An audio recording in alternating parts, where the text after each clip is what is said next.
Until 1880, nobody on Earth slept through the night. Not once. They woke at 2 in the morning, stoked the fire, prayed, talked, made love, then went back to sleep. We forgot this. An entire pattern of human rest, older than writing, erased by the light bulb. But the people who understood it best weren't scientists. They were the ones trying to sleep in stone fortresses where the walls sweated ice, and the nearest warmth was a dog and a prayer. Tonight, how a medieval castle taught an entire civilization to sleep.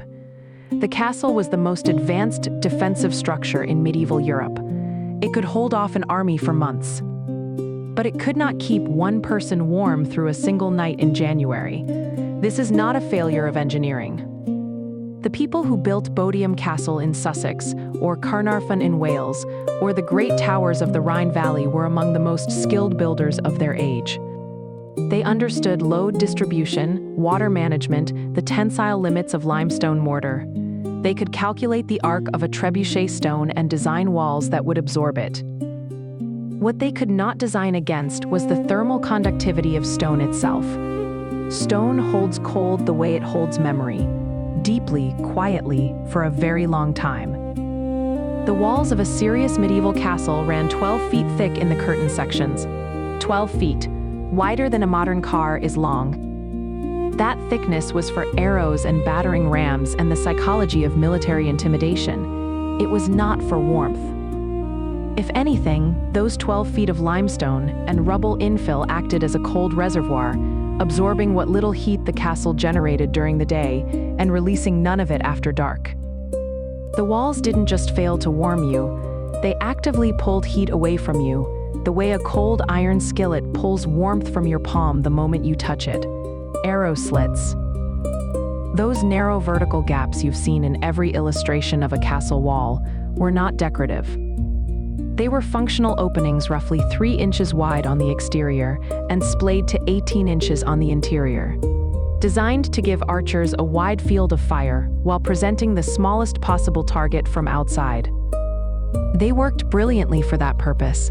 They also meant that every room in the upper stories of a tower had at minimum one unglazed opening directly to the outside air. Not a window with glass, not a frame with oiled cloth, an opening. In January, in the Welsh Highlands, or the Scottish borders, that meant air moving at 15 degrees Fahrenheit had a direct and uninstructed path into the space where you were trying to sleep. Glass existed. Wealthy households used it in their chapel windows from the 12th century onward, and by the late 13th century crown glass, blown in small panes and set in lead, was available to those who could afford it. But glazing arrow slits was structurally inconvenient and militarily counterproductive, and most castle chambers retained their open slits throughout the medieval period. The cold came in regardless. There were other holes. The garderobe, the medieval toilet, was a stone shaft built into the thickness of the wall, opening at the bottom to the outside air, or to a pit below. It ran directly past sleeping chambers.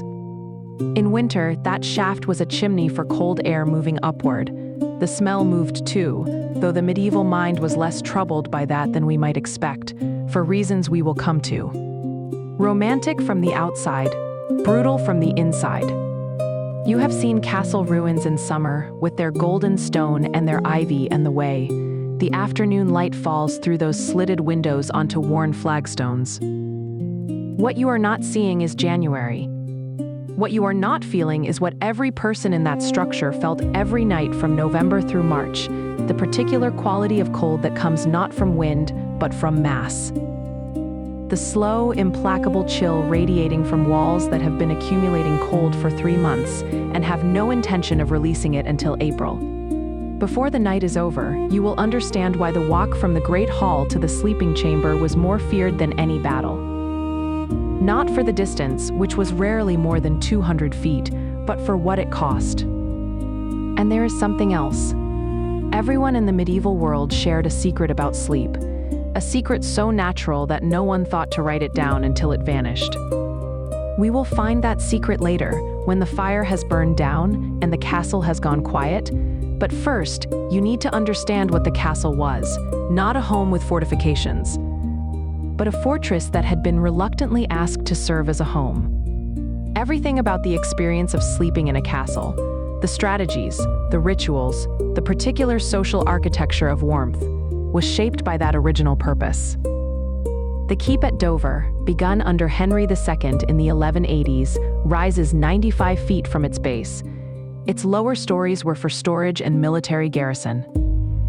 The upper stories were the constable's apartments, the royal chambers. By modern standards, they were enormous rooms, 30 feet across, with ceilings 12 feet high. By the thermal physics of the 12th century, those high ceilings were a problem. Heat rises. Every BTU generated by every candle, and every body in a room with a 12-foot ceiling was immediately irrelevant to the people standing at floor level. The Normans who built Dover understood this at some intuitive level. You can see it in how their furniture arranged itself, how the beds accumulated depth and enclosure over the following centuries. The whole history of medieval sleep furniture is a history of people trying to solve the ceiling problem. The castle's great hall was on the first floor, above the storage level, accessible by external stairs that could be removed in case of siege. This was another military decision with civilian consequences. In winter, those external stairs exposed anyone descending or ascending to open air. No covered walkways, no enclosed passages. You walked from one part of your life to another through the same cold that the garrison endured, regardless of your rank. All of this. The thick walls, the arrow slits, the garderobe shafts, the high ceilings, the external stairs was the given condition. It was not complained about in surviving documents with any particular passion because it was simply reality. The cold was not a problem to be solved. It was the medium in which life was lived. The great hall of a medieval castle was not designed for eating. Survival shaped every stone of it, no metaphor needed. The entire architecture of the great hall. Its dimensions, its placement in the building, the location of its hearth, the arrangement of its tables, the ordering of who sat where and for how long, was shaped by a single overriding fact. Only one room in the building was reliably warm. The central hearth of a great hall in the 12th and 13th centuries was often precisely that. Central, placed in the middle of the floor, with a louvered opening in the roof above it to release smoke. The Rufus Hall at Winchester, built in the 1070s, had this arrangement. So did the great halls at Oakham and at Stokesay. By the 13th century, the wall fireplace had become more common, a hearth set into one of the short walls with a proper flue. But the principle was the same. One very large fire, very well tended, serving as the thermal center of everything. A wall fireplace in a great hall of any ambition was not small. At Penshurst Place in Kent, the fireplace in the Baron's Hall, completed around 1341, has an opening that runs 8 feet wide and 5 feet tall. A fire in that space, a serious fire, fed with seasoned oak or beech, could heat the immediate vicinity to genuine comfort. The problem was radiation distance. Heat from an open fire travels roughly in inverse proportion to the square of the distance. At 5 feet from a roaring hall fire, you are warm. At 15 feet, you are comfortable. At 30 feet, you are aware that a fire exists somewhere in the room. Penshurst's hall runs 68 feet end to end. The tables against the far walls from the fireplace were cold enough that diners kept their cloaks on through dinner. Nobody remarked on this. Cold cloaks at dinner were simply dinner. The feast, therefore, was a heating strategy, sitting in close proximity to other bodies, eating and drinking warm food, staying in the hall for as long as possible. These were all rational responses to the thermal reality of the building. The elaborate ritual of medieval dining, the many courses, the entertainment between removes, the wine and ale that kept flowing. All of this extended the time people spent near the fire. The feasting was the warmth. When it ended, the warmth ended, and it always ended. By 10 o'clock on most evenings, the castle household had begun to thin. The lesser servants went to their places. Corridor floors, stable lofts, kitchen corners, the household knights and ladies-in-waiting would begin the migration towards sleeping chambers. The lord and lady of the castle, accompanied by their personal attendants, would make the formal withdrawal that medieval ceremony called the retiring. But here is what made this moment different from anything you do before bed. The fire you were leaving was the only fire. Your chamber had no heat source capable of matching it. If you were fortunate, you had a brazier, a metal basin on legs holding charcoal. If you were moderately fortunate, you had a fireplace, but the chamber fireplace of a medieval castle, even a well-appointed one, was a recent innovation in the 13th century and often inadequate for the room it served. Stone walls absorbed heat faster than a small chamber fire could generate it. The room was cold when you arrived. It would warm slowly, if at all, before you needed to sleep. Here, then, is why dinner lasted as long as it did. Not for the food, not entirely for the fellowship, though fellowship mattered enormously in a world with few other distractions. The feast lasted because rational people, who understood exactly what was waiting for them, delayed the departure as long as courtesy and protocol would allow. There are accounts in household records, the Bolton Priory accounts of the early 14th century, the household rolls of the Earls of Warwick, of the management of the hall fire after the household retired. A firekeeper, a specific office in larger establishments, was responsible for banking the hall hearth overnight so that it could be revived quickly in the morning. No small responsibility, that office. The hall fire represented a significant portion of the castle's warmth, and a fire allowed to go completely cold in deep winter could take most of the following morning to bring back to useful temperature. But even a banked fire, a heap of gray ash over glowing coals, heated nothing outside a 15-foot radius. After the company had gone, the hall became cold stone and shadows. The smell of extinguished candles, the sounds of dogs settling. The dogs were not incidental. We will return to them. Before you followed the procession toward bed, there was a last act of warmth management that the hall fire made possible, the warming pan. A copper or iron pan with a long handle and a perforated lid, filled with coals from the hearth, walked by a servant through the corridors and slid between the bed sheets before anyone climbed in. The warming pan was not a luxury. Thermal priming is the better term for it, heating the bed surface to a temperature that would allow a person to shed enough clothing to actually sleep. Without it, entering a cold bed meant a shivering period of body heat exchange before comfort arrived, and in midwinter that could mean 10 to 15 minutes of serious cold. With it, the bed was merely cool rather than actively hostile. The servant who carried the warming pan walked ahead of the lord, or lady, sometimes by several minutes, ensuring that by the time the retiring ceremony concluded and the chamber door closed, the sheets were warm. This was among the most valued services in a medieval household, quiet and practical and entirely unheralded in the chronicles, which preferred to record battles and coronations. But pause for a moment on the warming pan itself, the perforated lid.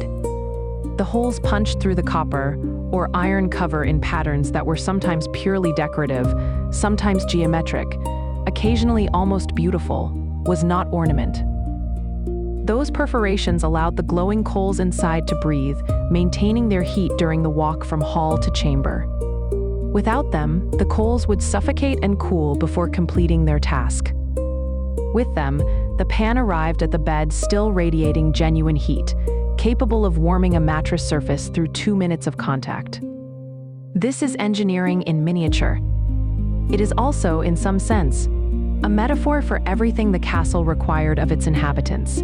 You had to understand the mechanisms of warmth well enough to carry it from one place to another without losing it on the way. The meal itself participated in the warmth equation from the inside.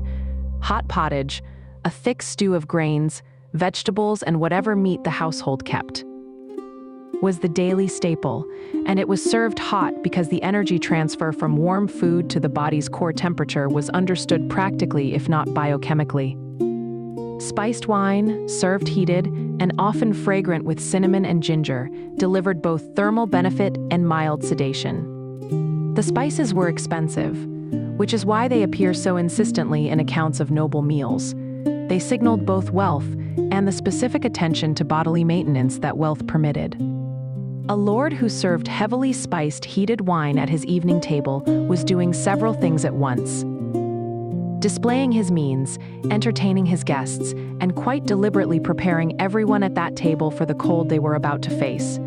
The hall, then, was not simply a room where you ate. It was a system. From the moment the first course arrived to the moment the last diner departed, the hall fire. And the human bodies around it and the food moving through those bodies were all working together against the same adversary. The feast was the resistance. What it resisted was the night. The walk from the great hall to the sleeping chamber in a medieval castle was, in its way, a ritual as formalized and significant as anything that happened at the feast table. It was also, in January, at 10 o'clock at night, deeply unpleasant. The torch passages of a castle were not corridors in the modern sense. Enclosed, insulated, heated. They were gaps between stone walls, between stone ceilings, and stone floors, with the same thermal properties as every other stone surface in the building. They held cold. The torches mounted in their iron brackets along these passages gave light, and the light was important.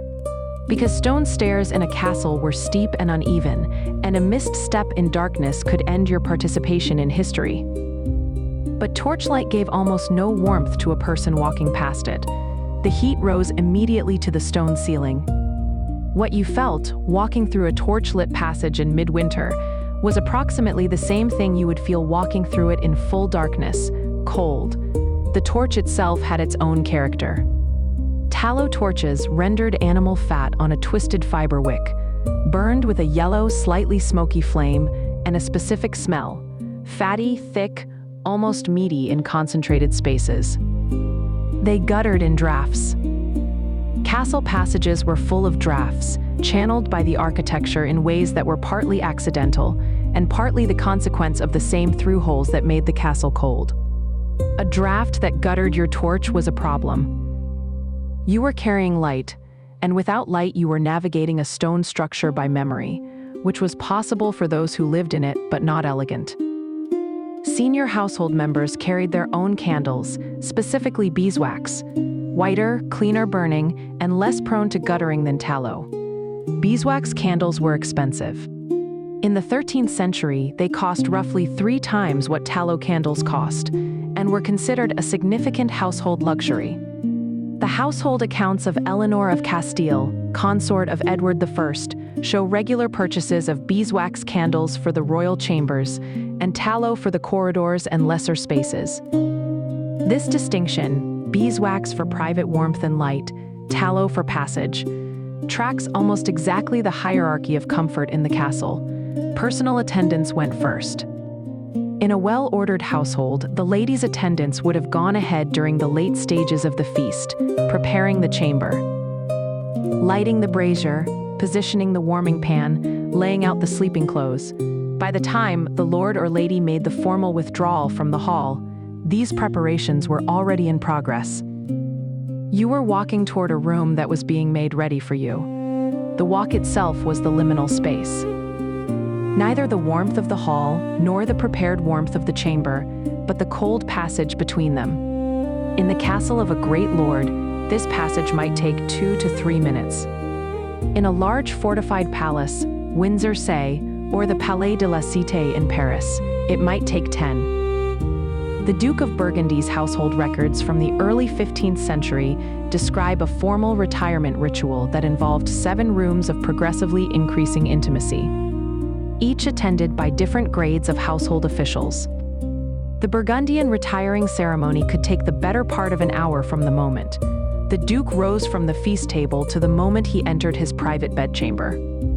This was extreme. The Burgundian court was famous for ceremony, but it illustrates how the transition from hall to bed was understood as a social act with its own choreography. Here, then, is the resolution of the first promise. The walk from this hall was more feared than any battle, not because of physical danger. Though cold darkness on uneven stone stairs carries genuine risk, but because of what it represented psychologically. It was the moment of departure from the only true warmth available into the uncertain thermal promise of a prepared bed. Every person in that castle, lord and scullion alike, knew that the fire they were leaving was the best heat they would have until morning. What waited at the other end of the walk was their own body heat and whatever preparation their servants had managed. The cold passage was the hinge between the communal warmth of the feast and the private, effortful warmth of the bed. It was brief but honest, a reminder that warmth, in a stone castle in January, was never a given. It was always something you had to work for. There were candle holders mounted at certain points in castle passages where the household might pause. These were not rest stops, they were navigation aids.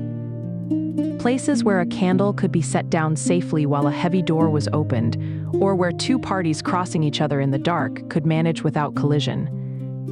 The stone around these brackets, in castles that survive, is often smoke-stained in small patches, the fossil record of 10,000 nightly passages. And the cold followed you all the way. The four-poster bed is one of the most recognizable pieces of furniture in Western history, and it is almost always misunderstood. Its posts were not decorative. Its curtains were not for privacy, well, not only for privacy. The four-poster bed was a thermal solution. It was a room within a room, a small enclosed space that could be heated by the bodies inside it, and insulated from the cold air beyond the curtains by layers of fabric heavy enough to maintain a meaningful temperature differential. Pull the curtains of a properly built four-poster bed in a cold room, and you have created a microclimate. Close them entirely, and you have enclosed space where two adult bodies will, within 20 minutes, raise the interior temperature by 15 to 20 degrees. This was known, not in the vocabulary of thermodynamics, which didn't exist yet, but in the intimate practical knowledge of people who slept cold every winter of their lives and had developed over generations. The precise set of solutions that worked. The earliest documented four-poster beds in England date from the 13th century, though enclosed bed structures almost certainly predate surviving records. By the 14th century, in households of moderate wealth, the great bed of the Lord's chamber was among the most valuable objects in the household. Not because of its carved posts or its embroidered hangings, though both were sometimes extraordinary, but because of its curtains and its bedding. The 1397 inventory of Thomas de Beauchamp, Earl of Warwick, lists his bed furnishings as among his most valuable possessions: curtains of striped cloth of gold, a cellure of red, and gold, a counterpoint of green sarcenet embroidered with his arms. Together, these textile furnishings were worth more than the wooden structure that held them. The curtains of a fine bed were heavy. Wool was the most common material for utility curtains. Silk, velvet, and embroidered cloth were used for display in wealthy households. These curtains ran on iron rings along a rod or on hooks along the tester, and they could be closed completely on all four sides, forming what contemporaries called a close bed. An enclosed sleeping space that was functionally separate from the room around it. The temperature difference between a properly curtained close bed and the open air of a medieval chamber in January could be 10 to 15 degrees Fahrenheit. That is the difference between sleeping well and lying awake shivering. Below the curtains, the bedding itself was built in layers. The household accounts of Edward I's wardrobe, maintained during his Welsh campaigns of the 1280s, give us an unusually detailed record of royal bedding. The base layer was a canvas mattress stuffed with straw or rushes, not comfortable by modern standards but serviceable and replaceable. Over it went a wool-stuffed mattress, heavier and denser. Then a linen bottom sheet, then a linen coverlet, then the wool blankets, often 3 or 4, and finally the fur coverlet on top. Fur from the outside, smooth linen against the skin, wool in between. The fur is significant. By the 13th century, a well-appointed noble bed would have a fur coverlet of some kind: marten, fox, miniver, or, for the very wealthy, ermine. The insulating properties of fur are not a matter of animal welfare sentiment, but physics. Fur traps air in its structure in a way that woven fabric cannot. creating an insulating layer that is significantly more effective per unit of thickness than any alternative available in the medieval period.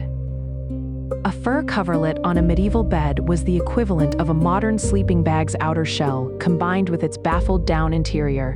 It was the highest thermal technology available. Then there was the feather bed, not the mattress.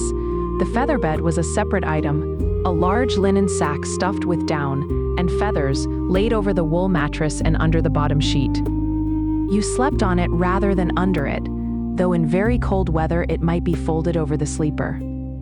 The effect was to eliminate the cold floor effect entirely. No matter how cold the chamber, you were insulated from below by the feather bed, from above by blankets and fur, and from the sides by the bed curtains. Your own body heat did the rest. This whole system, posts, curtains, straw base, wool mattress, feather bed, linens, blankets, fur, was assembled and disassembled seasonally. In spring, the heaviest curtains and the fur coverlet were put away, aired and stored with dried herbs to discourage insects. In autumn, they came back out. The summer bed and the winter bed in a well-ordered medieval household were essentially different objects. This seasonal reconfiguration of the most important piece of furniture in the house was not a chore. It was a domestic ritual of transition, a material acknowledgement that the thermal needs of the body changed with the year. Household inventories from the period show how seriously this was taken. The inventory taken at the death of Margaret de Clare, Countess of Gloucester, in 1322 lists her bedding in careful detail across 14 items: mattresses, feather beds, sheets, blankets in different weights, coverlets, and the curtains in their various grades. A middle-class merchant household in London in the same period might have fewer layers, but the same structure applied, building warmth from the bottom up, layer by layer. Against the cold that the stone floor and stone walls and unglazed windows were constantly trying to reclaim. And then, when everything was in order, when the warming pan had done its work and been removed, when the curtains were drawn and the candle guttered on the bedside, you faced the night. Not a smooth 8-hour nothing, but something older and stranger, a rhythm that the medieval body knew as naturally as breathing. There is a word in Middle English, snooze, which does not quite mean what our cognate snooze means today. It referred to a light doze, a partial sleep, the kind of rest that falls between full wakefulness and deep unconsciousness. The word implies something the later modern concept of sleep does not, that the boundaries between sleeping and waking were understood as permeable.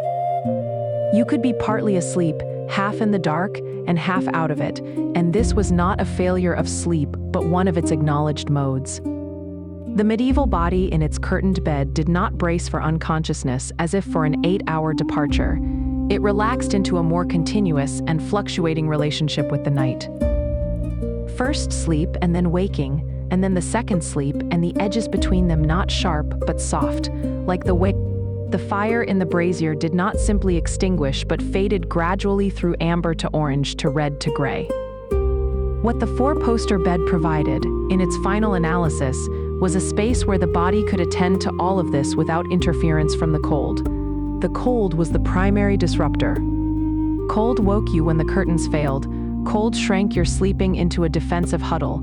Cold made the morning unbearable before the hall fire was revived. The bed, properly built, held cold at bay long enough for the body to do what it had always known how to do: move through the night in its ancient two-part rhythm. The way it had moved through nights in every structure humans had ever built, long before there were castles, or feather beds, or the word insomnia to name the absence of that rhythm. The candle on the bedside was almost out. The chamber was as warm as it would be until morning. The curtains held everything in. Walking into a medieval sleeping chamber meant entering something, a presence layered and particular, quite unlike the neutral emptiness we now design our bedrooms to achieve. Uncleanliness primarily had little to do with it. That is a persistent myth, and mostly wrong. What filled the air was the chamber's own materials, the stone and timber and woven fiber, the practices that kept vermin at bay, and light itself, which in the medieval period was not electric and odorless, but animal fat, smoky, slightly pungent, and warm. Rushes first. The floors of most medieval chambers, including castle chambers, were covered with rushes, dried marsh plants strewn across the stone flags. This was partly practical. Rushes provided insulation against cold stone, cushioned footsteps, and could absorb spills. They were also customarily mixed with aromatic herbs when laid, not as decoration but as functional pest management. Lavender was the most common additive. Its aromatic oils are mildly insecticidal and strongly antibacterial. Pennyroyal, a member of the mint family, was used specifically against fleas. Rosemary was used against moths. Sweet woodruff, wormwood, and tansy appear regularly in household accounts as rush herbs. The floor of a freshly laid chamber smelled of a concentrated herb garden with an underlayer of dry grass. This was not incidental. Fleas, lice, and bedbugs were persistent problems in medieval sleeping quarters, and the aromatic herbs were a genuine countermeasure. Not fully effective, but meaningfully better than nothing. The Goodman of Paris, a 14th century household manual written by a wealthy Parisian bourgeois for his young wife, includes specific instructions for strewing chambers with lavender, and for hanging bunches of tansy near the bed to discourage insects. The advice is practical, not poetic. The tallow candle on the bedside was its own olfactory event. Tallow rendered animal fat, typically from cattle or sheep. Burns incompletely compared to beeswax, producing a slightly acrid, fatty smoke. That smoke is distinctive, not entirely unpleasant, almost meaty and inescapably present in any enclosed space where tallow burns for more than a few minutes. In a curtained bed with a tallow candle burning close by, this smell was very present. Beeswax was cleaner, almost sweet, with a hint of honey, which is why it was preferred for chapel use and for wealthy bedchambers. But beeswax was expensive, and most households used tallow for the last light before sleep. Wool carried its own smell. Lanolin, an animal, a dense, earthy base note that intensified when warm. The blankets in a medieval bed, the curtains drawn around it, the nightclothes worn by the sleeper. All wool, all holding that smell, not unwelcome, any of it. Lanolin is a mild skin conditioning substance. The smell of warmed wool in an enclosed space is genuinely comfort adjacent. Which is why certain people today still find heavy wool blankets particularly sleep-inducing. Bodies in that era knew this without articulating it. The human nose processes smell differently during sleep than during waking. The olfactory system does not fully disengage during sleep the way vision does. Certain smells can trigger arousal, others can deepen rest. Modern sleep research has established that lavender aromatherapy demonstrably reduces cortisol levels and extends slow-wave sleep duration in human subjects. The Romans knew this empirically, using lavender in bath preparations and bedrooms. Householders in the medieval period knew it as inherited practice, passed down without explanation or theory. The specific combination of herbs in the rushes, lavender for calm, rosemary for mild stimulation that paradoxically settles into rest, pennyroyal sharp and clean, was an accidentally sophisticated aromatherapy protocol. Outside the bed curtains, the chamber also held the smell of the stone itself. Dry stone has almost no smell, but wet stone. And castle walls sweated moisture regularly as warm interior air met cold stone surfaces and condensed. Has a specific mineral quality, clean and slightly metallic, that becomes familiar to anyone who lives long enough in a stone building. In winter, this smell was particularly present. The condensation on interior walls was not hypothetical. In extant medieval buildings where winter observation has been possible, researchers have documented visible moisture on interior wall surfaces during cold periods, forming patterns along the mortar joints where cold penetration was greatest.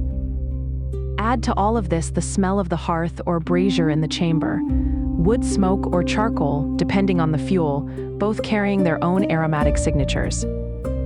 And the smell of whatever scented items might be present, pomanders, dried flowers in a pottery bowl. A cake of orris root tucked among the bedding to provide a faint violet iris fragrance that was considered particularly soporific.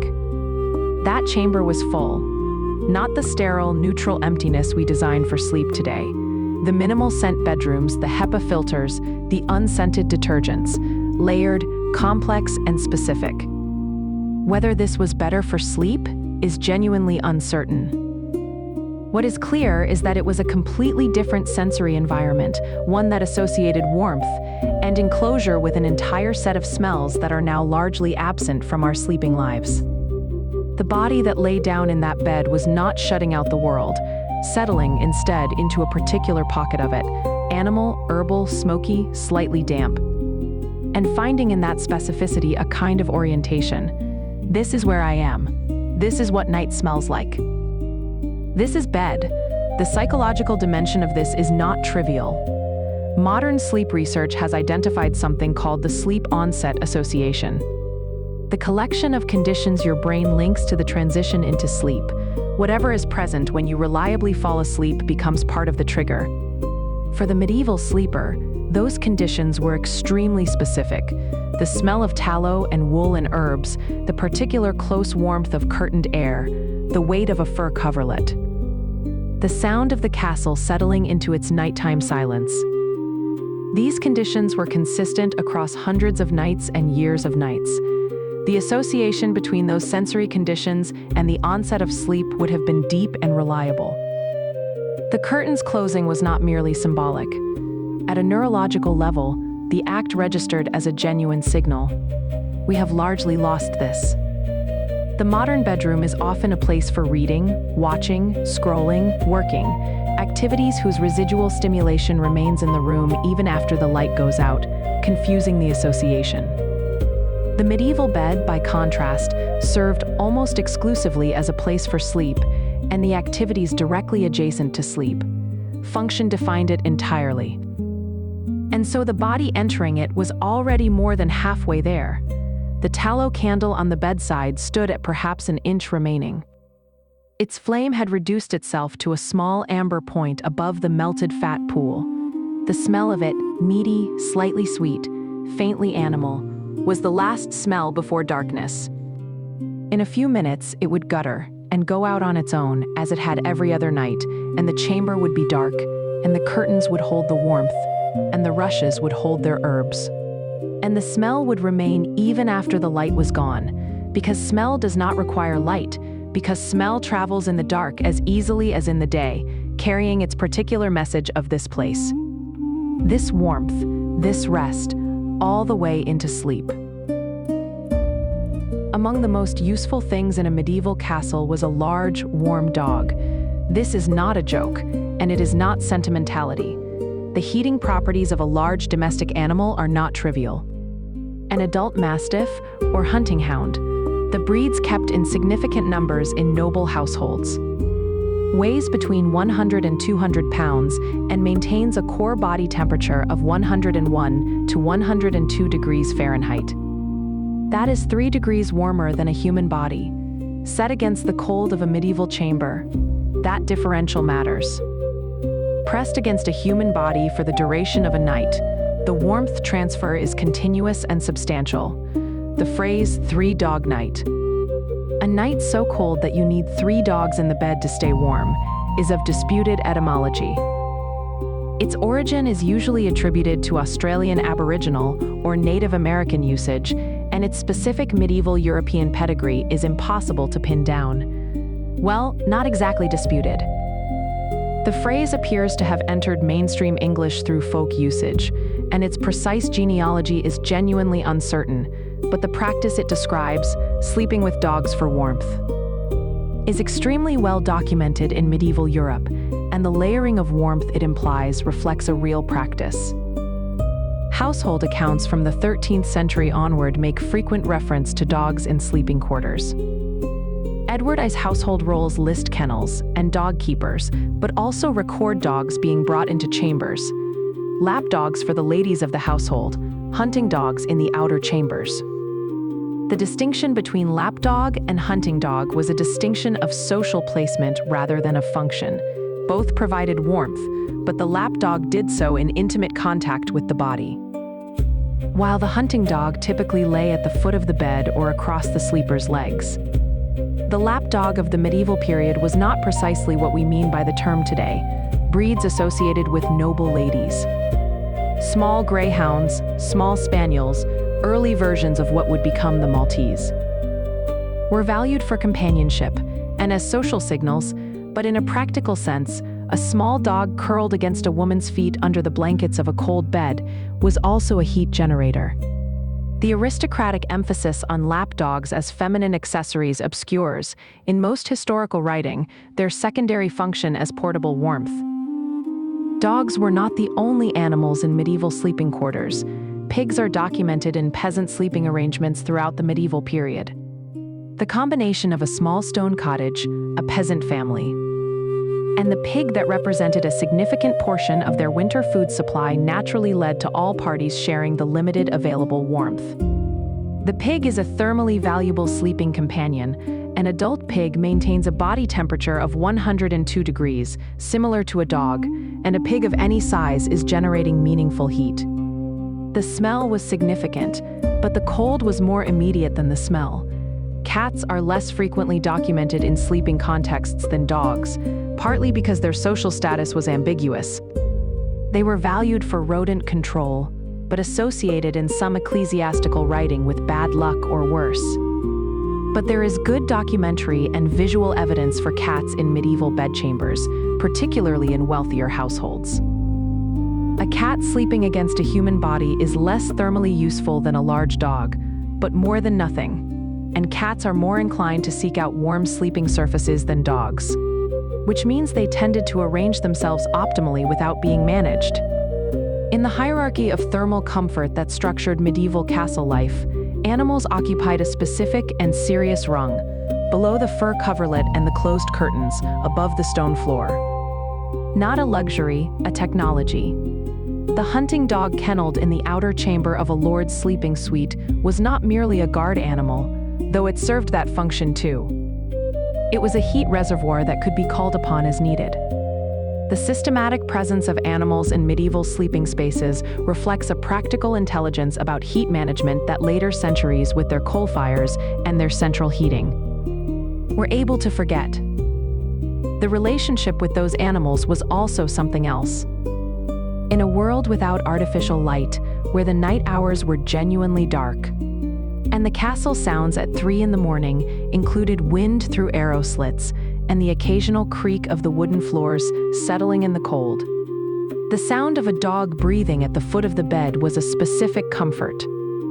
Not metaphorical comfort, the actual physiological response, lowered heart rate, reduced cortisol, that we now associate with having a pet in the room was as available to the 13th century castle household as to anyone today. The warmth was real, the company was real. The dog knew nothing about any of it and slept through the night, because dogs, unlike their owners, had not yet forgotten how. There is a detail in the Luttrell Psalter, an illuminated manuscript made in Lincolnshire around 1320 to 1340, now in the British Library, that illustrates what we are describing with unusual directness. In one of its marginal illustrations, a bed is depicted with a small dog curled at the sleeper's feet, inside the lower section of the curtains, its head resting on its paws with the composed indifference of an animal that has done this many times and has no opinion about it. The dog is simply there. It has been let into the curtain space, not as a guest, but as a participant in the bed's thermal function. The manuscript illuminator drew it as if it were furniture, which in a thermal sense it was, medieval veterinary manuscripts. And there were several, including the French Livre de chasse, written by Gaston Phébus around 1387. Give extensive care instructions for hunting dogs that include bedding requirements, dietary provisions, and shelter specifications that were, in some households, more detailed than the documented provisions for junior servants. This was not sentiment. Hunting dogs represented significant financial investment. A trained hunting mastiff could cost as much as a horse. And maintaining their health through winter required attention. But the attention also reveals how clearly these animals were understood as part of the household's functional system. The hunting dog kept in the outer chamber overnight served triple duty: warmth source, guard, and company. 3 functions in one animal. This efficiency was not accidental, but the product of generations of cohabitation in which the specific utility of a large warm dog in a cold stone building had been thoroughly understood, incorporated into practice, and passed forward. We do not have a word for the human-animal bond that is specifically about thermal partnership in the absence of central heating. But that partnership was real, and it was among the most stable and practical features of medieval domestic life. And the dog slept. The dog always slept. That deep, uncomplicated sleep of an animal that has no concept of lying awake, no anxiety about whether it is sleeping well enough, no awareness that there might be some other quality of sleep it is failing to achieve. Just the weight of the body against the blankets, and the warmth radiating outward, and the slow breathing into the curtained air, which was exactly what was needed and exactly what was given. Now the secret. In 2001, the historian Roger Ekirch published an article in the American Historical Review that changed what we thought we knew about human sleep. After 15 years of research across over 500 historical documents, court records, medical texts, diaries, household accounts, literary sources from the Roman period through the early industrial age, he had found evidence of something that had been hiding in plain sight. Medieval people did not sleep in one long block from dark to dawn. 2 distinct phases made up the night, separated by an hour or more of wakefulness in the middle. The first phase had a name. First sleep, in French premier sommeil, in Latin, prima somnus, in Italian, primo sonno. The second phase was simply second sleep. These terms appear across centuries of documentation in multiple languages, as if describing something entirely obvious, which to the people using them it was. This is the secret that no one thought to write down until it vanished. They didn't explain what first sleep was because there was nothing to explain. Sleep in 2 parts was simply what sleep was. Ekirch's 500 sources are not marginal documents. Chaucer is among them. The Knight's Tale includes a character who wakes in the night in terms that only make sense if 2 sleep was the assumed pattern. Medical literature appears as well. The 11th century physician Ibn al-Khatib recommended specific activities for the waking period between sleeps. Household accounts, letters, diaries all carry the same assumption. The Elizabethan physician Thomas Cogan wrote in 1596 that the best time for scholars to study was after the first sleep, when the mind was rested, but the night was still long. This advice appears nonsensical unless you know that there was a first sleep and a second sleep with a gap between them. The timing, from the evidence Ekirch assembled, was fairly consistent.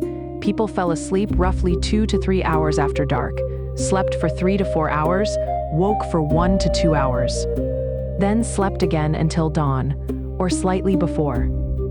In a winter medieval context, this meant first sleep might begin at 9 or 10 in the evening, with the waking period occurring around midnight or 1 in the morning, and second sleep extending to 5 or 6 when the castle began to stir.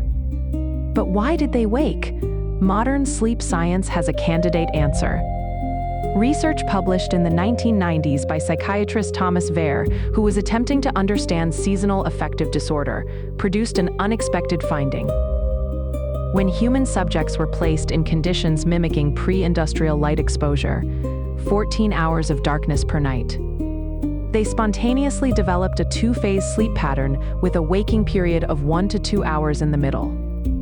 The waking period was characterized by elevated prolactin levels, a hormonal state associated with calm wakefulness, mild euphoria, and something resembling deep meditative rest. Wehr's subjects reported that the waking hour felt different from ordinary wakefulness, quieter, more interior, less anxious. Some described it as a state they had never experienced before. What Wehr had found, apparently, was the human body's natural sleep pattern, the one that existed before artificial light extended the evening hours and compressed sleep into a single block. In the medieval castle, the night waking was real, regular, and structured. The canonical hour of Compline, the final prayer office of the monastic day, said at the end of the evening, was followed by what the monastic rules called the Great Silence, a period of quiet until matins, the night office that occurred precisely in the middle of the dark hours, typically around midnight, or 1 in the morning. The structure of monastic hours, which influenced secular castle routine more than is usually acknowledged, built the night waking into institutional life. Monks were expected to wake for matins, pray, then return to bed for the hours before prime. That waking carried no sense of disruption. The night was shaped this way: sleep on each side, a quiet opening at the center. In secular households, the midnight waking had its own rhythms. The castle watchman making his rounds woke at a defined hour to check the gates and walls.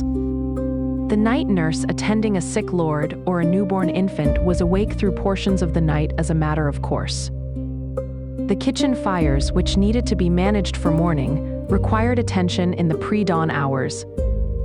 The entire castle's relationship with the night was organized around the assumption that the night had an interior, a waking space at its center, rather than being a single unbroken period of unconsciousness.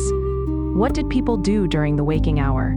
They prayed matins for the religious, informal personal prayer for the laity. They tended fires, they checked on children, they talked. The documentation is particularly interesting on this last point. Eckert found multiple sources describing the waking hour as a time for conversation that would not occur during the busy social performance of the day. The medieval waking hour was genuinely private time, shared with a bed partner if one existed, conducted in the dark, with no social obligation and no audience.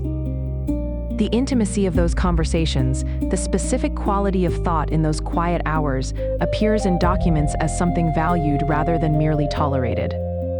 And they had sex. This too is documented not as transgression, but as ordinary activity. The physician Bartholomaeus Anglicus wrote in the 13th century that the waking hour between sleeps was the appropriate time for marital intimacy. The reasoning was physiological. After the first sleep, the body was rested, but not yet returned to the demands of the day, and this was considered the optimal biological state. This advice appears in enough medical and household literature to suggest that it reflected common practice rather than theoretical recommendation. The medieval waking hour was not insomnia. Nothing had gone wrong. The body was working exactly as it was built to, surfacing into the hinge of the night, the quiet point around which first sleep and second sleep turned.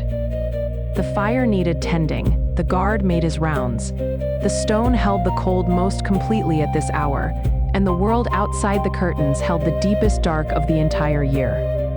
Eckert's argument, fully developed in his 2005 book At Day's Close, Night in Times Past, was not that sleep was universal across all human cultures in all periods.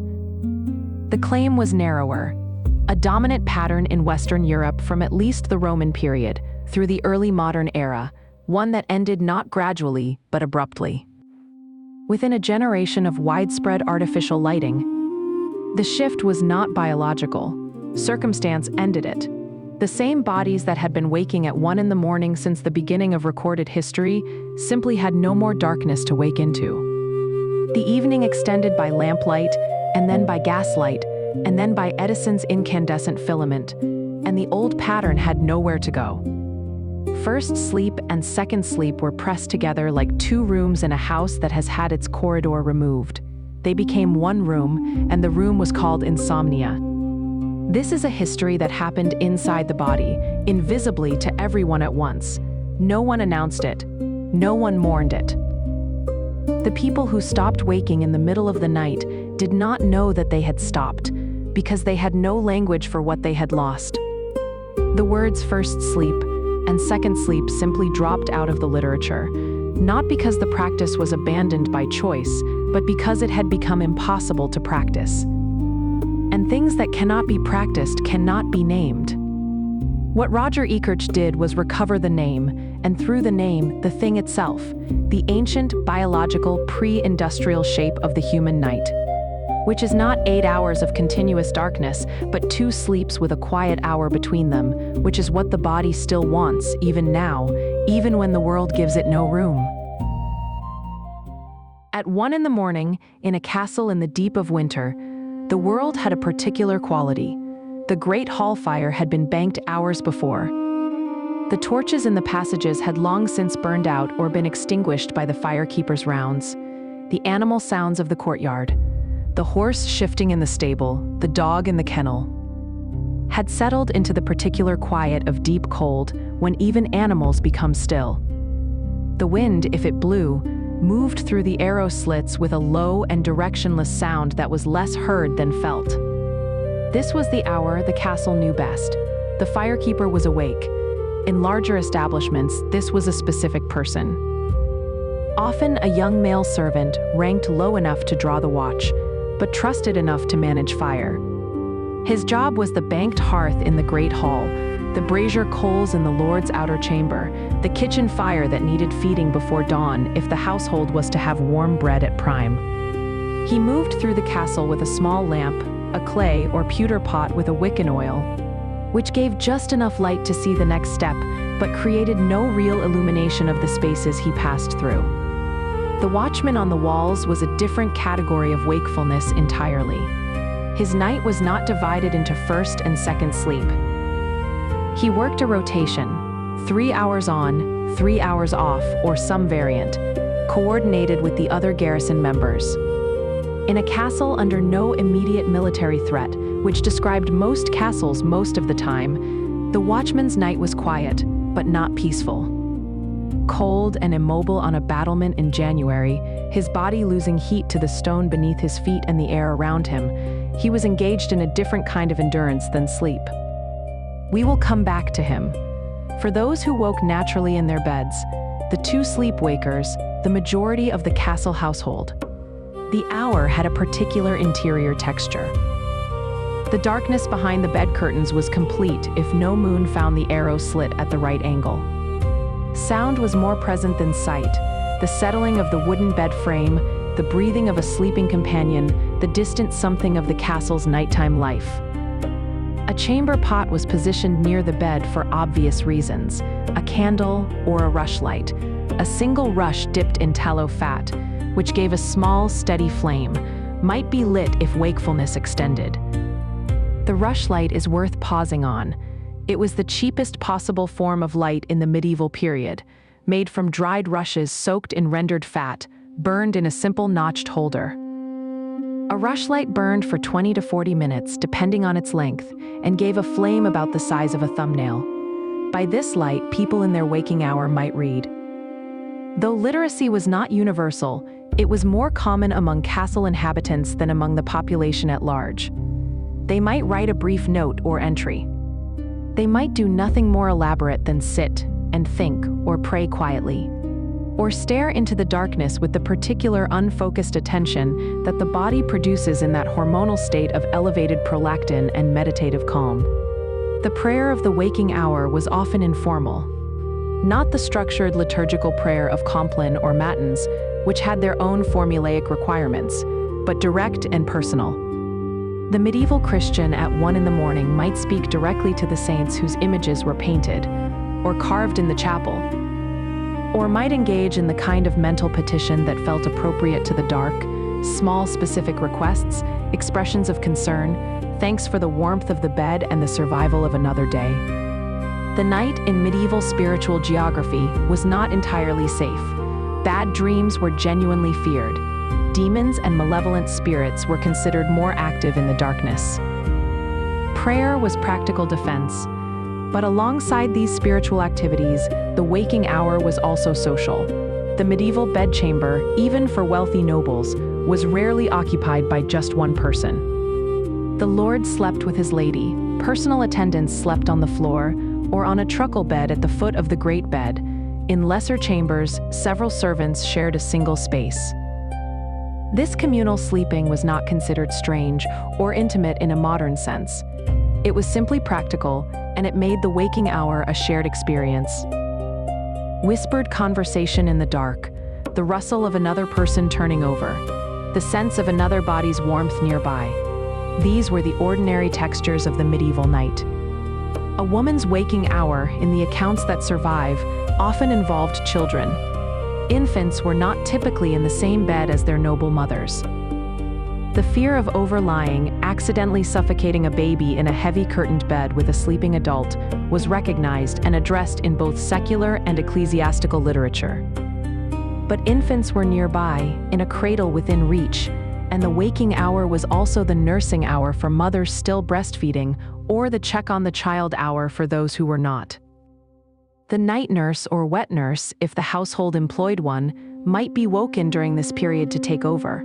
The infant's needs and the adult's natural waking were, in this structure, not at odds. They were synchronized. The embers of the chamber brazier, if one was present, glowed red-orange in the deep dark, a small heat source that was almost entirely decorative at this point, giving more light than warmth to a room that had spent 6 hours returning to stone temperature. But the light was something to orient toward. Something that said, here is where warmth was and will be again, after an hour. Sometimes more, sometimes less, with the personal variation that sleep researchers now recognize as within the normal range. The body called for sleep again. The second sleep was deeper than the first, as a rule. The prolactin levels that characterized the waking hour gave way to the adenosine pressure of accumulated sleepiness. The firekeeper was done with his round. The watchman was an hour into his rotation.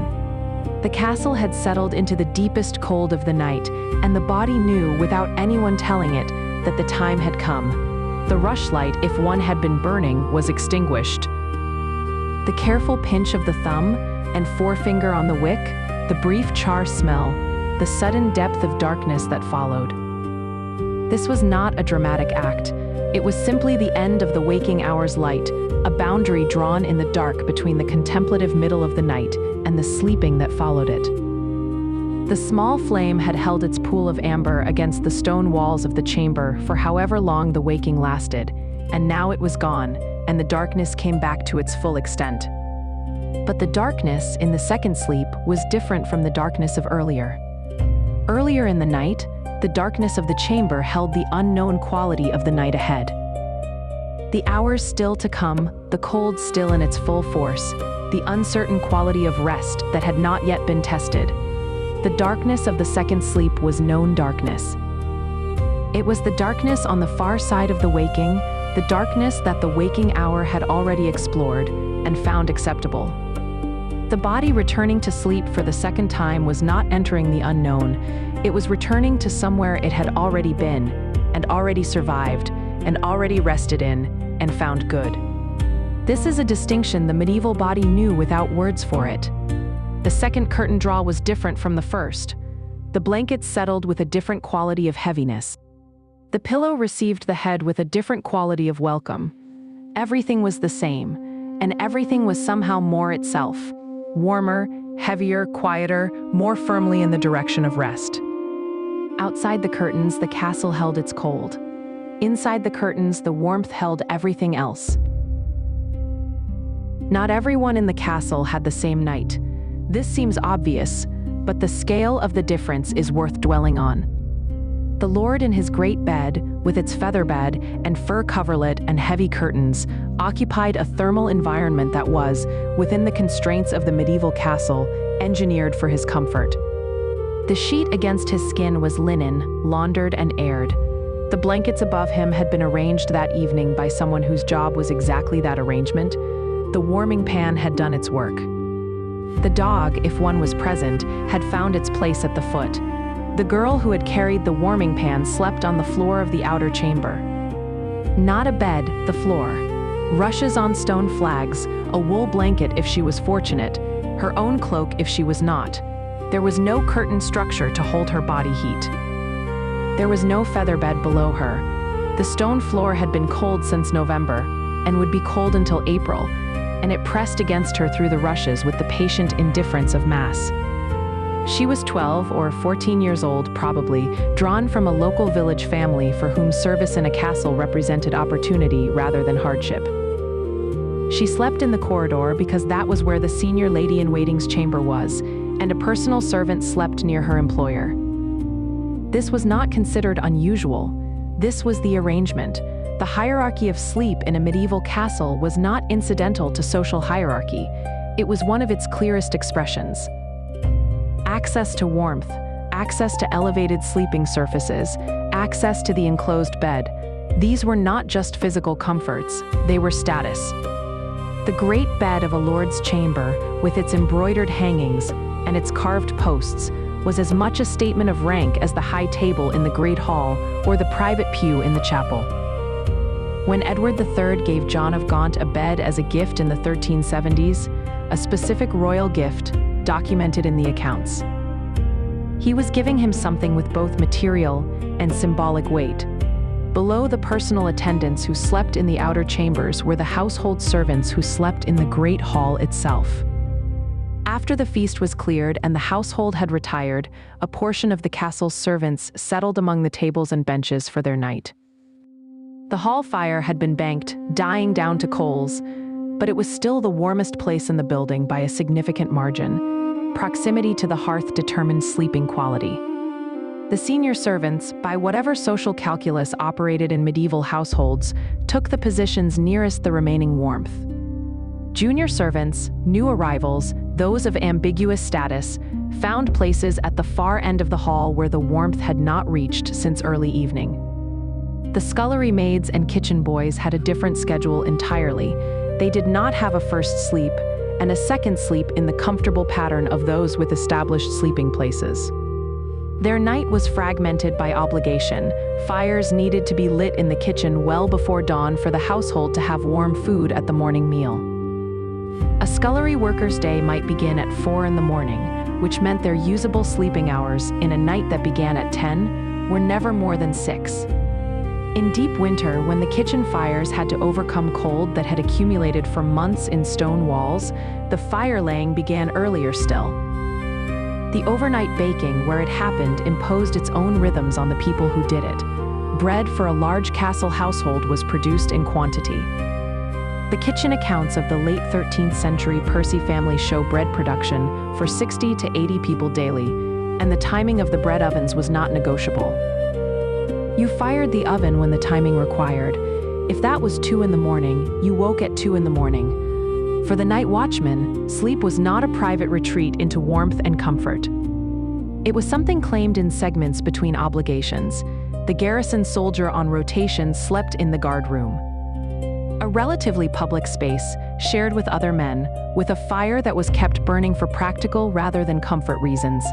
His off-rotation sleep was deep and uninterrogated because it had to be. When the obligation to watch returned, you woke and went. The second sleep of a night watchman who had come off rotation at midnight was cut by the necessity of returning to the walls before dawn. What this means is that the two-sleep pattern, the elegant physiological rhythm that Roger Ekerche's research documented as near universal, was universal only among those who had the social position to experience it. The servants who woke early, who maintained fires through the night, who answered calls at irregular hours, their nights were different. Not because their bodies didn't want the two-sleep pattern, but because their social position did not permit it. Sleep, in the medieval castle, was a resource with unequal distribution. The wealthy slept warm and long and in 2 proper phases, with the intermediate waking hour providing the meditative rest that Vare's research would later identify as physiologically valuable. The serving girl on the corridor floor slept cold and light, one ear always available. Her body never achieving the deep thermal comfort that her betters took for granted 2 yards away through a closed oak door. The cold did not discriminate, but the bed did. And there is something worth sitting with in that fact before we leave the servant's night behind. The medieval world did not consider this inequality worth commenting on because it considered social hierarchy to be as fixed as the thermal properties of stone. The girl on the corridor floor was where the girl was supposed to be. The lord in his bed was where the lord was supposed to be.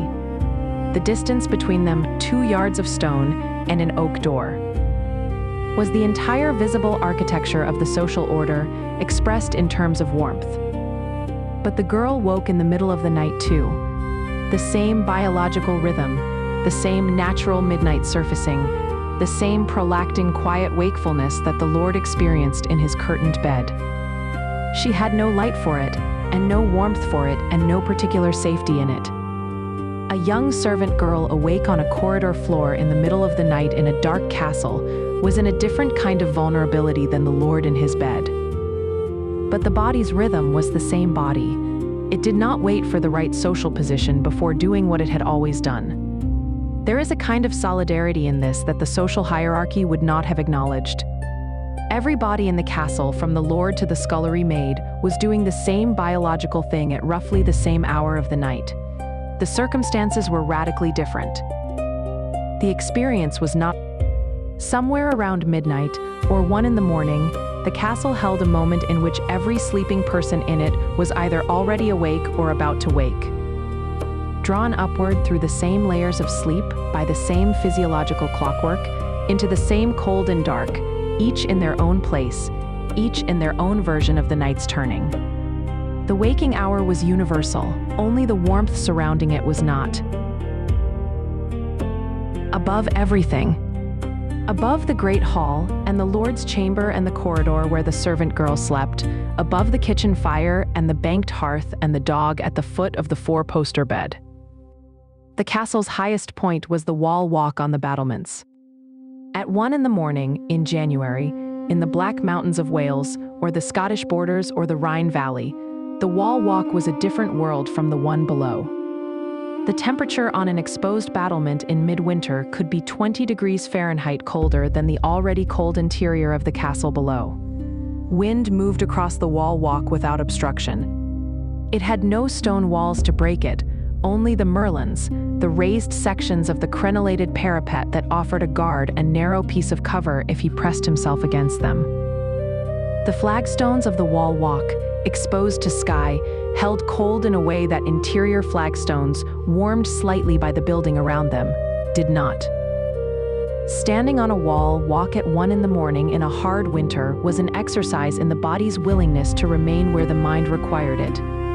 The castle guard knew all of this, personally and thoroughly.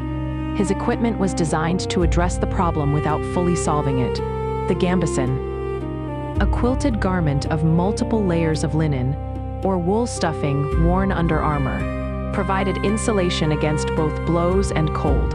A cloak over the armor was common. Thick wool wraps for the feet inside leather boots, gauntlets. In particularly severe conditions, documented in some military accounts, guards wore additional layers of fleece under their outer garments. All of this helped. None of it was sufficient for 4 hours on a Welsh battlement in February, because no amount of fabric can fully address the combination of wind and radiant cold from stone that a wall walk provides. So the guard moved. Walking his post was not a procedural requirement alone, it was thermogenic.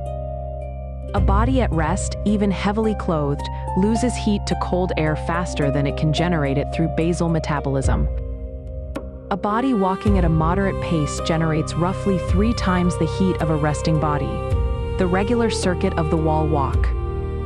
Gate to corner tower to opposite corner around the whole circuit at intervals, was the guard's primary heating strategy. Stop moving and the cold came in. The guards rotated specifically because of this. No individual could maintain effective watch in severe cold for more than 3 hours without the accumulated cold and fatigue beginning to compromise both alertness and physical capacity. The rotation was thermal management as much as procedural fairness. You went out cold, you walked your circuit, you watched the dark approaches. And at the end of your watch, you returned to the guard room where the fire was kept burning exactly for this purpose, to revive people who had been on the walls and needed to return to functional body temperature before their next rotation.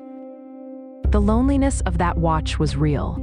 Outside the castle walls, the landscape at 1 in the morning in deep winter was absolute. No artificial lights. No distant glow of a town, no farmhouse candle visible more than a quarter mile away.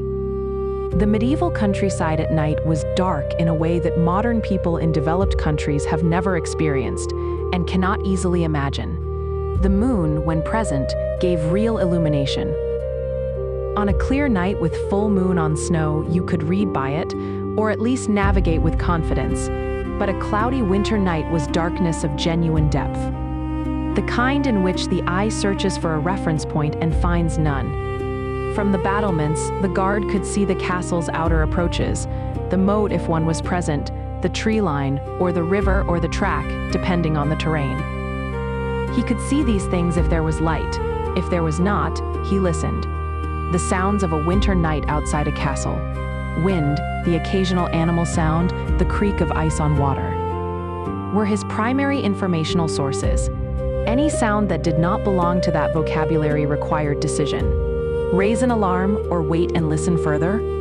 Most nights, nothing required a decision. Most nights were exactly what they were, cold and dark and long.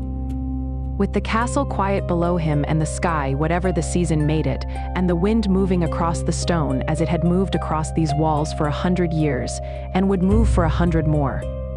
The guard's world had contracted to the width of the wall walk and the depth of the dark below it. The fields beyond the moat were a shade of gray-black that was almost indistinguishable from the sky above them in overcast conditions. A tree line, if one existed, was a smudge. The road approaching the gatehouse was a slightly paler line through the fields, visible only because compacted earth reflects light differently from meadow grass. And only then if you had been standing long enough for your eyes to fully adapt. Full dark adaptation takes 30 minutes in a human eye. The time required for rhodopsin to accumulate in the rod cells of the retina to its maximum concentration. A guard who had just come from the fire-lit guard room would spend his first half hour on the walls effectively blind, seeing shapes at best, silhouettes at worst. This was known practically, if not optically, and the rotation schedules of castle guards attempted to account for it by keeping men on long enough for them to achieve useful night vision before rotating off. But in the deepest, cloudiest nights of winter, no amount of adaptation helped. The dark was simply dark. He stood in it, and walked in it, and listened. Below him, the castle was full of people sleeping. The lord in his bed with its curtains and furs, the lady, the attendants on their truckle beds, the household knights in their chambers.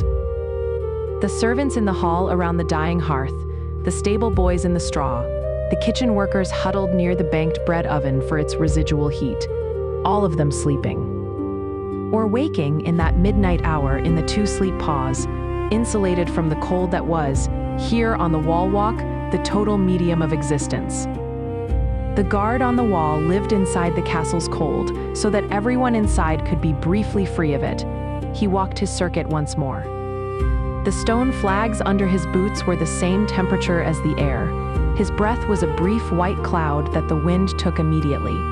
Somewhere to the east, the sky was its darkest. The hour before any suggestion of dawn, and the stars, where clouds had broken, were hard and white and very far away.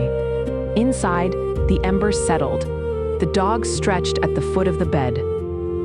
The servant girl pulled her cloak tighter against the corridor floor.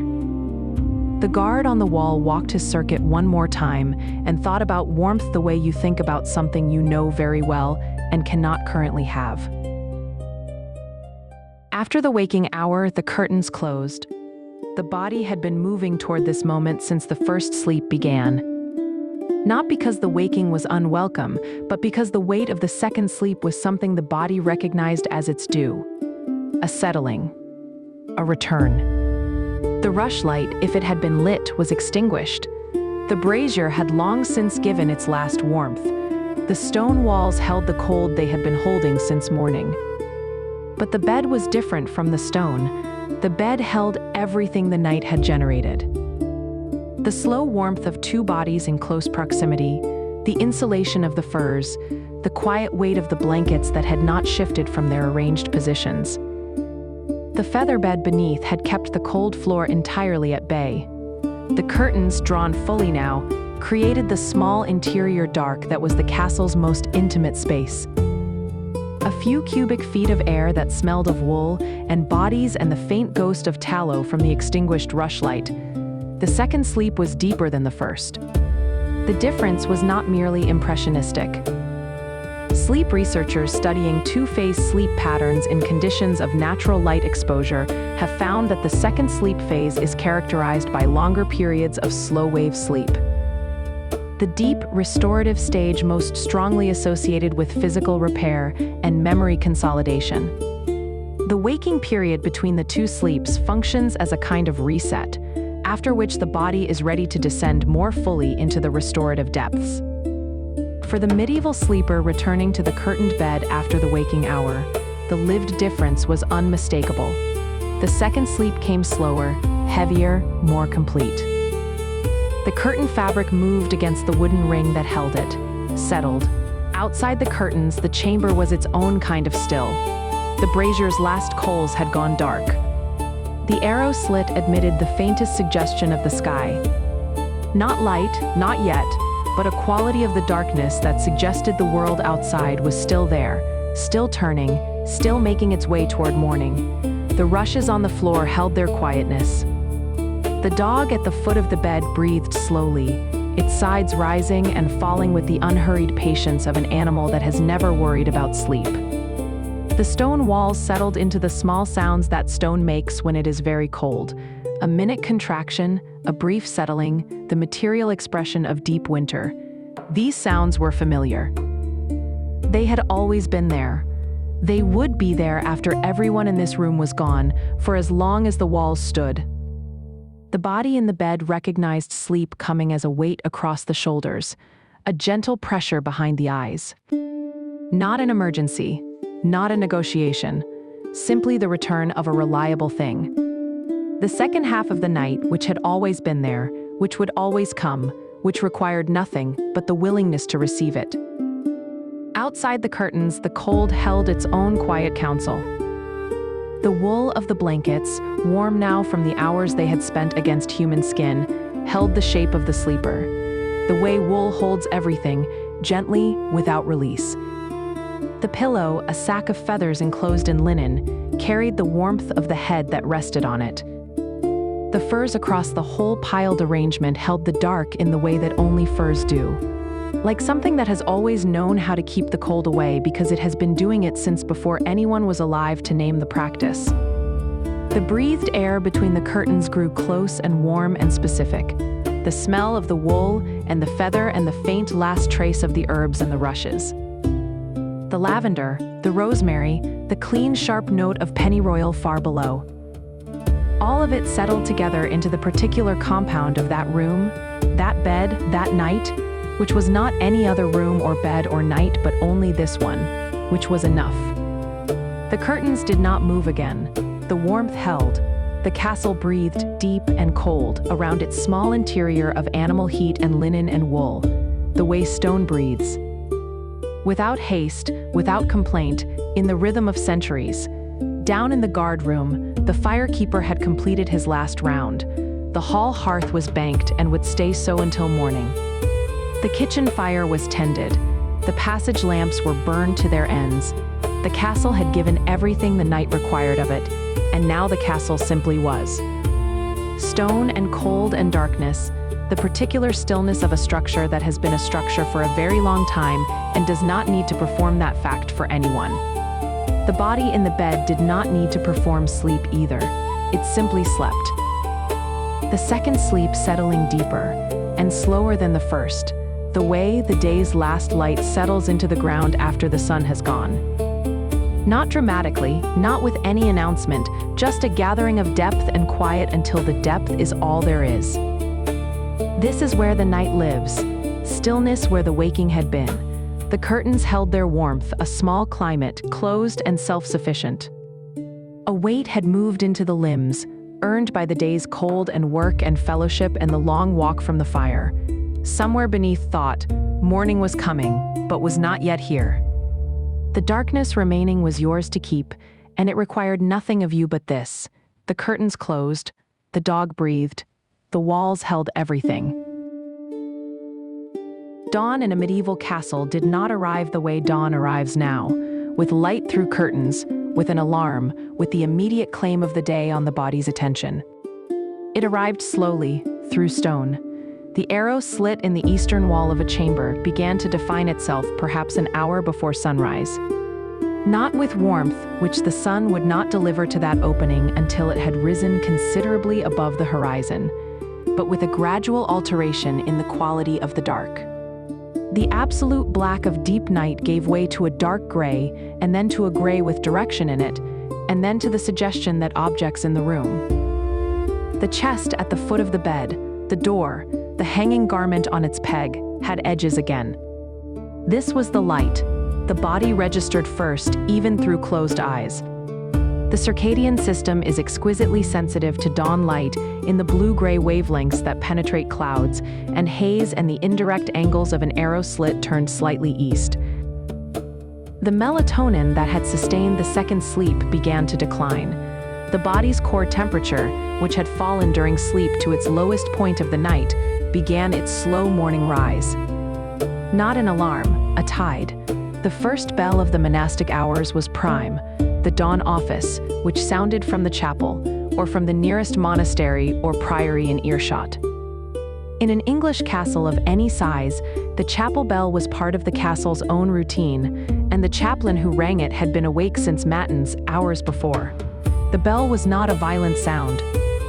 It was a low bronze note carried imperfectly through cold stone, arriving in the sleeping chamber as a vibration more than a sound. Perceived on the edge of sleep as a gentle announcement rather than a command. The castle stirred in sequence. The kitchen fire, which had been tended through the waking hours by the scullery staff, was already capable of heat. The bread, if it was baking that morning, was already in the oven. The stable hands, whose horses required feeding at first light regardless of the temperature, had been moving through the courtyard for 20 minutes before prime. The first smells of morning. Kitchen smoke, horses, the cold mineral air of the courtyard after a hard frost, worked through the building's through passages with the same efficiency as the winter cold had all night. The great hall fire was revived from its banked coals by the firekeeper, who had been up for his round since midnight, and was now building the day's first real fire with the attention to proportions that a skilled firekeeper applied to this task. Dry kindling on the coals, patient blowing, the careful addition of split hardwood when the kindling caught. A well-managed hall fire could go from banked coals to useful heat in 15 minutes. The firekeeper knew exactly how long he had before the household needed the hall, and he began 15 minutes before that. Servants moved through the corridors carrying water. Water for washing, which in winter required careful management because water left in stone chambers overnight was frequently frozen. The water for the Lord's morning washing was heated in the kitchen and carried in a covered basin. The servants who carried it worked quickly through the cold passages to deliver it, while it was still warm enough to serve its purpose. They had done this every morning of their service, and they knew the route by its texture underfoot. The specific flagstone near the second turn that was slightly higher than its neighbors, the door that needed lifting slightly to clear its frame. The sleeping chamber with morning began to change. The bed curtains moved as the person inside them shifted. The dog at the foot of the bed raised its head, listening to the sounds of the castle becoming itself again. The frost on the interior of the arrow slit. Genuine frost, white crystals on the stone surface where moisture from the air inside had met the cold conducted through from without. Caught the first gray light and held it briefly before dissolving as the room's temperature began its slow morning rise. The morning cold was different from the night cold.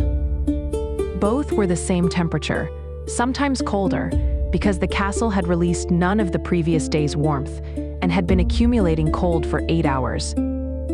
But the morning cold had direction. It was moving toward something. The night cold was static. The morning cold was transition. The body read this distinction without being asked to, because the body had been reading morning cold from the first day it existed, across 100,000 years of mornings in various shelters, and caves and stone structures, and it knew the difference between cold that was ending and cold that had nowhere to go. The castle was waking. The night was done. The next time you wake at 2 in the morning and cannot get back to sleep, understand this: you are not broken, you are medieval. Your body is doing something it has always done, something it did for 100,000 years before Thomas Edison changed the terms of the night in 1879. The two-phase sleep, the waking hour, the meditative quiet between first sleep and second sleep. This was not interrupted sleep. This was sleep. The interruption is what came after, when artificial light pushed the evening hours later, and later until we had no darkness left to fill. And the second sleep and the first sleep were compressed by social and industrial pressure into a single block that we now call 8 hours and sometimes cannot achieve. Roger E. Kirch, who spent 15 years finding the evidence for what our ancestors knew without needing evidence, argued that modern insomnia, specifically the variant called sleep maintenance insomnia, in which people wake in the night and cannot return to sleep, lying in the dark with anxiety about the wakefulness itself, might be, in part, a consequence of this compression. The body waking at 2 in the morning is not malfunctioning. It is looking for the second half of a pattern that no longer exists in the world it lives in. The anxiety about the waking is new.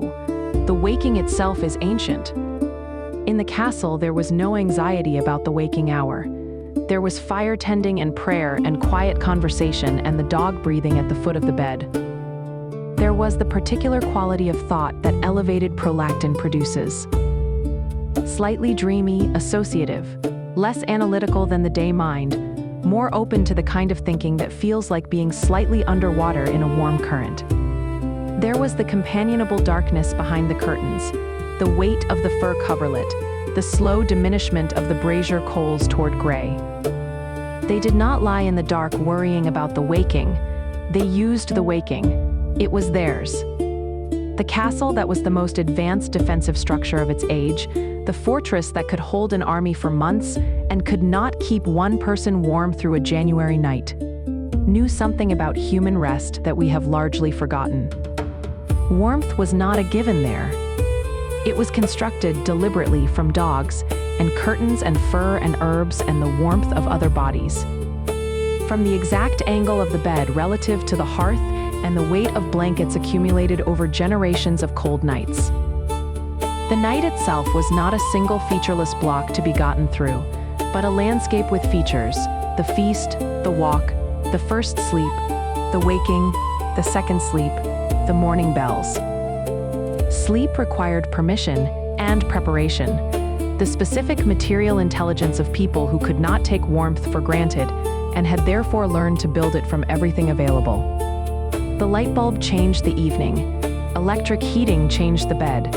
Central heating changed the building, and something was lost in each of those changes.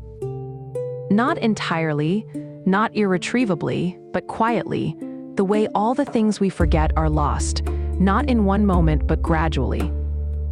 Until the day someone like Roger E. Kirch looks at 500 historical documents and realizes that every one of them is describing something that we stopped doing within living memory of Edison's patent. Something so natural that no one had thought to explain it, because there had been nothing to explain. The embers in the hall are gray now. The dog has settled. The curtains are closed. The frost on the arrow slit is doing what it does. Holding the night's cold in its crystals, turning very slowly toward the morning, not yet, but soon. The walls hold their chill. The rushes on the floor hold their herbs. The blankets hold warmth the way only blankets can, from the inside out, quietly and without announcement. Somewhere in the waking part of this night, there is a firekeeper moving through a cold passage with a small lamp, checking each hearth in sequence, his footsteps known to the sleeping house. Somewhere there is a guard on the wall making his circuit, breath rising in the cold, listening to the sounds of a landscape that has nothing to report, and here, in the warmth that has been built around you.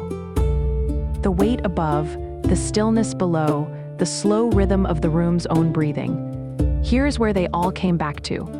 The first sleep finds its way to the second sleep. The night finds its way to morning.